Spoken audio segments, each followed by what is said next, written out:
আসসালামু আলাইকুম। তোমরা সবাই কেমন আছো? আজকে আমি একটি গল্প নিয়ে এসেছি। গল্পটির নাম হচ্ছে রক্তচাঁদের রাত। বাংলাদেশের এক প্রত্যন্ত গ্রাম, নাম শ্মশানপুর। গ্রামটার নাম শুনলেই গা শিউরে ওঠে। সূর্য ডোবার পর কেউ এই গ্রামে ঢুকতে চায় না, কারণ এখানে নাকি কালো জাদু এখনো জীবিত। গ্রামের শেষ মাথায় একটা পুরনো ভাঙা জমিদার বাড়ি। লোকেরা বলে ওখানে রাত নামলেই আত্মারা হাঁটে। এই গ্রামে থাকতো রাইসা, 17 বছরের এক মেয়ে। সে শহর থেকে এসেছে মামার বাড়িতে ছুটি কাটাতে। রাইসা এসব ভূত কালো জাতিতে বিশ্বাস করে না। একদিন সন্ধ্যায় গ্রামের বুড়ো লোক কালীচরণ কবিরাজ রাইসাকে দেখে থমকে গেল। সে কাঁপা কাঁপা গলায় বলল, মা, তোর জন্ম হয়েছে রক্তচাঁদের রাতে। রাইসা হেসে বলল, এইসব বানানো গল্প। কিন্তু সেই রাতেই আকাশ লাল হয়ে উঠল। চাঁদটা ছিল অদ্ভুত, রক্তের মতো লাল। হঠাৎ হাওয়া বন্ধ, কুকুরের ডাক থেমে গেল। দূর থেকে ভেসে এলো শঙ্খ আর মন্ত্রের শব্দ।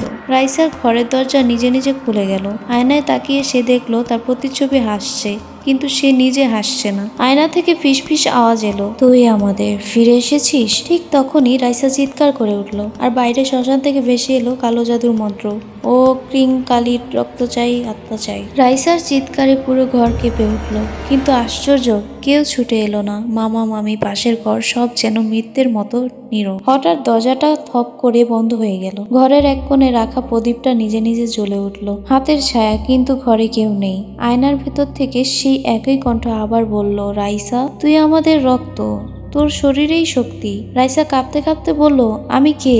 তোমরা কারা? ঠিক তখনই আয়নার ভেতর থেকে বেরিয়ে এলো একজন লম্বা কালো ছায়া মূর্তি। চুল মাটিতে ছুঁই ছুঁই, চোখ দুটো আগুনের মতো লাল। সে বলল, আমি মহাকালীর দাসী জ্যোৎস্না। তোকে বলি, তোর মা ছিল কালো জাদুর রানী। রাইসা অবাক, তার মা তো ছোটবেলায় মারা গেছে। জ্যোৎস্না হেসে উঠল, মরা না মা, তোর মা আত্মা হয়ে এখনো শ্মশানে বন্দী। হঠাৎ ঘরের মেঝে ফেটে গেল, নিচ থেকে উঠে এলো রক্তের ধোঁয়া। রাইসার হাতে হঠাৎ একটা কালো তাবিজ চলে উঠলো, চামড়া পুড়ে যাচ্ছিল, আর তাবিজে লেখা উঠলো, রক্তচাঁদের রাতে বলি দিতে হবে, না হলে তুই বলি হবি। ঠিক তখনই বাইরে থেকে শোনা গেল ঢোল, শঙ্খ আর মন্ত্রের আওয়াজ। গ্রামবাসীরা আসছে শ্মশানের দিকে, আর রাইসার পা দুটো নিজে নিজেই হাঁটতে শুরু করলো। রাইসার পা দুটো আর তার নিয়ন্ত্রণে নাই। সে চিৎকার করতে চাইলো, কিন্তু গলা দিয়ে কোনো শব্দ বের হলো না। রক্তচাঁদের আলোয় পুরো গ্রাম লাল হয়ে গেছে। গ্রামের মানুষগুলো একে একে বেরিয়ে এলো, সবার চোখ ফাঁকা, মুখে অদ্ভুত হাসি। তারা সবাই হাঁটছে একদিকে, শ্মশানপুরের শ্মশানের দিকে। ঢোলের শব্দ, ধুম ধুম ধুম। কালীচরণ কবিরাজ সবার সামনে তার গলায় মানুষের খুলে দিয়ে বানানো মালা, হাতে লাল কাপড়ে মোড়া ছুরি। সে উচ্চস্বরে মন্ত্র পড়ছে, ও ক্রিং ক্রিং মহাকালী, রক্তচাঁদের সন্তান ফিরেছে। রাইসাকে টেনে নিয়ে যাওয়া হলো শ্মশানের মাঝখানে রাখা একটা কালো পাথরের বেদির সামনে। বেদির চারিদিকে আঁকা, রক্ত দিয়ে আঁকা তন্ত্রচিহ্ন। চার কোণে চারটা মৃতদেহ, সবাই নিখোঁজ হওয়া গ্রামের মানুষ। রাইসা কাঁদতে কাঁদতে বলল, আমাকে ছেড়ে দাও, আমি কিছুই করিনি। কালীচরণ ধীরে ধীরে কাছে এসে বলল, তুই কিছু করিসনি বলেই তো তুই দরকার। ঠিক তখনই হাওয়া কেঁপে উঠল, শ্মশানের মাঝখানে আগুন নিভে গেল একসাথে। মাটি খুঁড়ে উঠে এলো একটা নারী আত্মা, চুল ছড়ানো, শরীর ক্ষত বিক্ষত। রাইসা চিৎকার করে উঠল, মা। আত্মাটা ফিসফিস করে বলল, মা, পালা, না হলে তুই আমার মতোই। আর আকাশ থেকে এক ফোঁটা রক্ত পড়ল রাইসার কপালে। রাইসার কপালে পড়া রক্তের ফোঁটা ধীরে ধীরে গরম হয়ে উঠল। সে যেন কারো স্মৃতি দেখতে পেল, যেগুলো তার নিজের নয়। চারপাশটা ঝাপসা হয়ে গেল, শ্মশান, মানুষ, আগুন, সব মিলিয়ে এক অদ্ভুত দৃশ্য। হঠাৎ সে নিজেকে দেখল 20 বছর আগের শ্মশানপুরে। তার মা মাধবী দেবী, লাল শাড়ি, খোলা চুল, চোখে অদ্ভুত শক্তি। মাধবী বলছে, কালো জাদুর শক্তি দেয়, কিন্তু এর দাম দিতে হয় রক্ত দিয়ে। কালীচরণ তখন তরুণ ছিল। সে মাধবীর পায়ে পড়ে বলছে, মা, আমাকে এই বিদ্যা শেখাও। কিন্তু মাধবী মাথা নাড়ে। এই বিদ্যা শেষ পর্যন্ত নিজের সন্তানকেই খায়। দৃশ্যে বদলে যায়। আবার রক্তচাঁদের রাত। গ্রামবাসীরা মাধবীকে ধরে বেঁধেছে, কারণ সে কালো জাদু ছেড়ে দিতে চেয়েছিল। কালীচরণ চিৎকার করে বলেছিল, বিদ্যা ছাড়া শাস্তি মৃত্যু। মাধবীকে জীবন্ত পুঁতে ফেলা হয় শ্মশানে। মরার আগে সে চিৎকার করে বলেছিল, আমার রক্ত ফিরবে, আমার সন্তান একদিন তোমাদের ধ্বংস করবে। সেই অভিশাপই আজ রাইসা। হঠাৎ দৃশ্য ভেঙে গেল। রাইসা আবার শ্মশানপুরে। মায়ের আত্মা কাঁদতে কাঁদতে বলল, মা, তুই চাইলে এই চক্র ভাঙতে পারিস, কিন্তু দাম দিতে হবে। রাইসা কাঁপা গলায় জিজ্ঞেস করলো, কি দাম? মায়ের চোখ থেকে রক্ত পড়ে, নিজের জীবন অথবা পুরো গ্রাম। ঠিক তখনই কালীচরণ ছুরি তুলল। কালীচরণ বলল, সময় শেষ, বলি শুরু। শ্মশান নিস্তব্ধ, শুধু ঢোলের ধুমধুম শব্দ আর আগুনের ফসফস। কালীচরণ কবিরাজ বেদির সামনে দাঁড়িয়ে ছুরিটা আকাশের দিকে তুলে ধরল। ও ক্রিং মহাকালী, আজ রক্তচাঁদের রাতে আমরা তোর প্রিয় বলি দিচ্ছি। গ্রামবাসীরা একসাথে চিৎকার করলো, রক্ত চাই, শক্তি চাই। রাইসাকে বেদির ওপর শুইয়ে দেওয়া হলো। তার হাত পা শক্ত করে বেঁধে ফেলা হয়েছে। চোখের কোণে জল, কিন্তু বুকের ভেতর অদ্ভুত এক আগুন জ্বলছে। হঠাৎ তার তাবিজটা জ্বলে উঠল। রাইসার শরীর কাঁপতে লাগলো, মুখ দিয়ে অচেনা শব্দ বের হতে লাগলো। ও হিং ক্রিং শ্মশানবাসিনী। সবাই থমকে গেল। কালীচরণ পিছিয়ে গেল এক ধাপ। এটা তো মাধবীর মন্ত্র।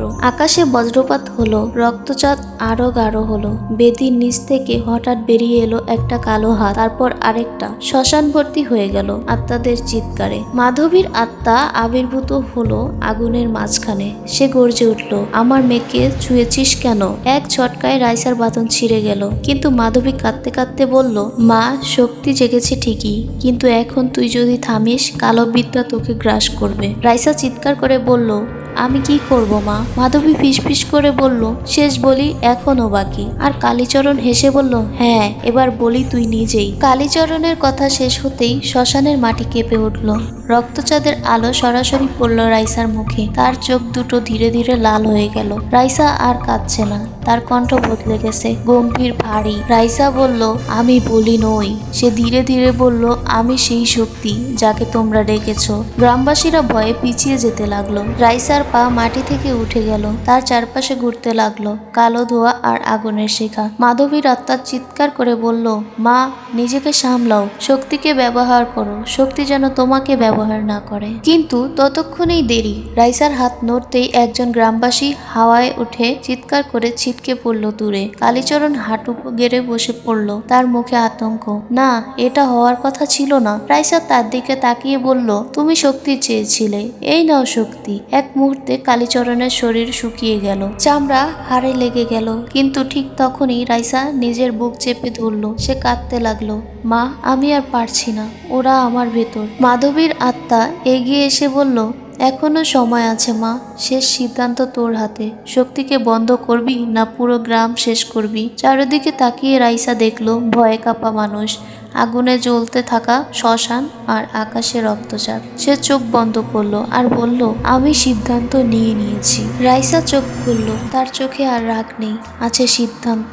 আমি শক্তির দাস হব না। সে গম্ভীর কণ্ঠে বলল, শক্তি আমার কথা শুনবে। রক্তচাঁদ কেঁপে উঠল, শ্মশানের আগুন একসাথে জ্বলে উঠল। মাধবীর আত্মার সামনে এসে দাঁড়ালো, তার মুখে শান্ত হাসি। এই কথাটার অপেক্ষায় ছিলাম মা। কিন্তু হঠাৎ মাটি ফেটে উঠে এলো এক বিশাল কালো ছায়া। চোখ নেই, মুখ নেই, শুধু অসংখ্য হাত।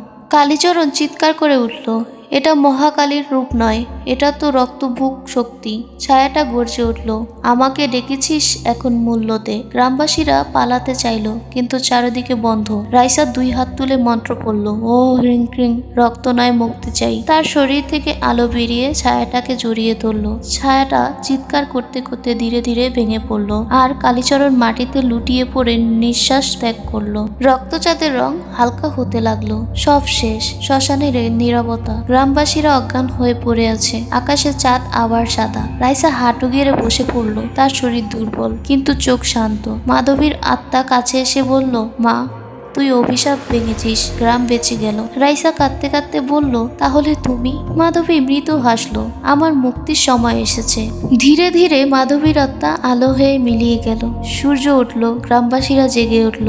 কেউ কিছু মনে করতে পারে না, শুধু রাইসার হাতে সেই কালো তাবিজ এখন ঠান্ডা, নিস্তেজ। রাইসা গ্রাম ছেড়ে চলে গেল, কিন্তু যাওয়ার আগে শ্মশানের দিকে তাকিয়ে ফিসফিস করে বলল, যদি আবার ডাক আসে আমি ফিরবো, কারণ কিছু শক্তি কখনোই পুরোপুরি মরে না।